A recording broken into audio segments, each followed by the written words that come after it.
कुछ जंगली शेरों ने मिलकर एक गधे का शिकार किया, लेकिन उनमें से एक शेर ने कहा, इसे मारो मत, मेरे पास इसको लेकर एक बेहतरीन योजना है।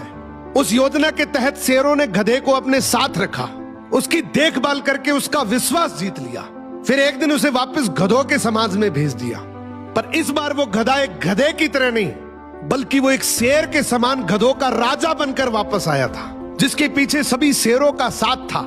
इसलिए बाकी सारे गधे इससे डरने लगे और उसके खिलाफ बोलने से कतराने लगे।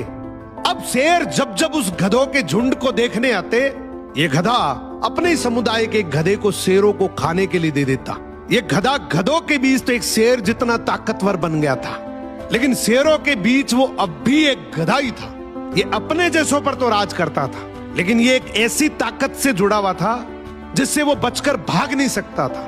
इसने हजारों मासूम गधों की कुर्बानी दी, सिर्फ ये सोचकर कि इससे मैं और ज्यादा ताकतवर बन जाऊंगा। एक दिन ऐसा आया कि सभी गधों ने एकजुट होकर उसका विरोध किया और ये ठान लिया कि इस बार शेर जब भी शिकार करने के लिए आएंगे तो हम में से कोई नहीं जाएगा, चाहे उसका परिणाम कुछ भी हो।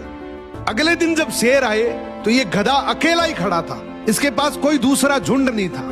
तो गधे ने शेरों से विनम्रता से कहा कि देखो साहब, मेरा खौफ अब खत्म हो गया, मेरी कोई बात नहीं मान रहा अब। तो शेरों ने डिसाइड किया कि चलो अब तू किसी काम का नहीं है तो तू ही साथ चल ले, आज का हमारा भोजन तू ही बनेगा। इस तरीके से आखिर में इस गधे का भी शिकार हो गया। हर समाज के अंदर एक ऐसा गधा जरूर होता है जो अपने लालच के लिए, अपनी ताकत बढ़ाने के लिए अपने ही समाज को दांव पर लगा देता है।